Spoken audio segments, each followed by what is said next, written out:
ડીસા વિજય પટેલ શાક માર્કેટ ખાતે ધ્વજવંદન કાર્યક્રમ યોજાયો।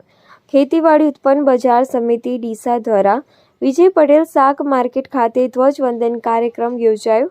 આ કાર્યક્રમમાં ખેતીવાડી ઉત્પન્ન બજાર સમિતિના વાઇસ ચેરમેન અરજણભાઈ પટેલના વરદ હસ્તે ધ્વજ ફરકાવવામાં આવ્યો હતો। ત્યારે ખેતીવાડી ઉત્પન્ન બજાર સમિતિના ચેરમેન ગોવાભાઈ રબારી, ડિરેક્ટરશ્રીઓ, સેક્રેટરી શ્રી, એપીએમસી કર્મચારી, વિજય પટેલ શાક માર્કેટના વેપારી ભાઈઓ હાજર રહ્યા હતા। ત્યારે ખેતીવાડી ઉત્પન્ન બજાર સમિતિ તરફથી ડીસા તાલુકાના કોઈપણ વ્યક્તિનો અકસ્માતમાં મોત થાય તેનો વીમો કંપની દ્વારા વીમો લેવામાં આવે છે અને એ વીમાના 1 લાખ રૂપિયા પેટે વળતર તેમના વારસદારને ચૂકવવામાં આવે છે। ત્યારે આજે તેવી જ 1 લાખ રૂપિયા વીમાના પાસ કરેલા 5 વ્યક્તિઓને ચેક વિતરણ કરવામાં આવેલા અને સેક્રેટરીશ્રીએ જણાવેલ કે ખેતીવાડી ઉત્પન્ન બજાર સમિતિ ડીસા દ્વારા ડીસા તાલુકાના દરેક નાગરિકનો ખેતીવાડી ઉત્પન્ન બજાર સમિતિ તરફથી 1 લાખનો વીમો લેવામાં આવે છે। ત્યારે આ વીમાની વળતર માટે તેનો લાભ લેવા ડીસા તાલુકાની જનતાને અનુરોધ કરાયો હતો। ખેતીવાડી ઉત્પન્ન બજાર સમિતિના ચેરમેન ગોવાભાઈ રબારી પ્રજાસત્તાક દિનના પર્વ પર ખેતી કરતા ખેડૂત લોકોને અને ડીસા તાલુકાની જનતાને શુભેચ્છાઓ પાઠવી હતી। ભારત માતા કી જય। આજે દેશની અંદર 75મા ગણતંત્ર દિવસની ધામધૂમથી ઉજવણી થઈ રહી છે।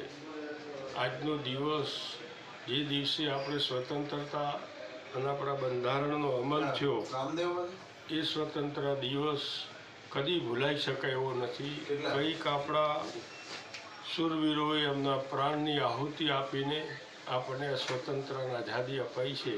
એ હંમેશા ભારતવાસીઓએ યાદ રાખવી જોઈએ અને કાયમ ટકાવી રાખવી જોઈએ। સાથે સાથે ધાર્મિક વાત કરીએ તો પણ રામ ભગવાનનું મંદિર પણ 500 વર્ષથી ભારતવાસીઓ જોઈ રહ્યા હતા, ક્યારે મંદિર થશે, ક્યારે રામલલ્લા આવશે। એ પણ આ દેશના વડાપ્રધાન મોદી સાહેબે થોડા જ સમયની અંદર એક તમામની સર્વસંમતિથી, લીગલથી, કાયદેથી, ભગવાનનું મંદિરથી ને પ્રતિષ્ઠાથી એ પણ ભારતવાસીઓ માટે એક મોટી ખુશીની વાત છે, ખુશીનો દિવસ છે।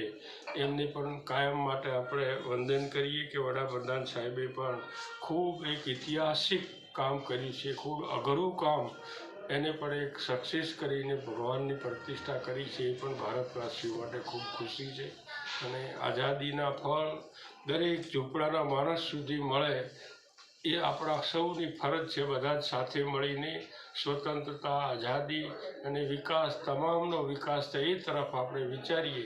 એ જ સાથે ફરીથી ગણતંત્ર દિવસની બધાને શુભકામના। 75મા ગણતંત્ર દિવસની આપ સૌને ડીસાવાસીઓની ખૂબ ખૂબ શુભેચ્છાઓ। આજના દિવસે આપણા શહીદોએ જે બલિદાનો આપ્યા છે અને આપણને આ સુવર્ણ અવસરનો મોકો આપ્યો છે એવા શહીદોને સત સત નમન અને વંદન। આજે ભારત દેશ જે આઝાદીની આ પર્વ આપણે મનાવી રહ્યા છે એ શહીદોને આભારી છીએ।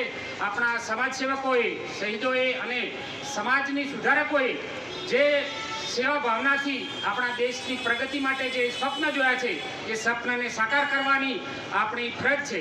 તો આપણે સૌએ નેક થઈ, એક થઈ અને સાથે મળીને સૌનો વિકાસ થાય, દેશનો વિકાસ થાય, આપણા માર્કેટનો વિકાસ થાય, ખેડૂતોનો વિકાસ થાય, સાથે મળી અને આપણે ખૂબ જ સારી એવી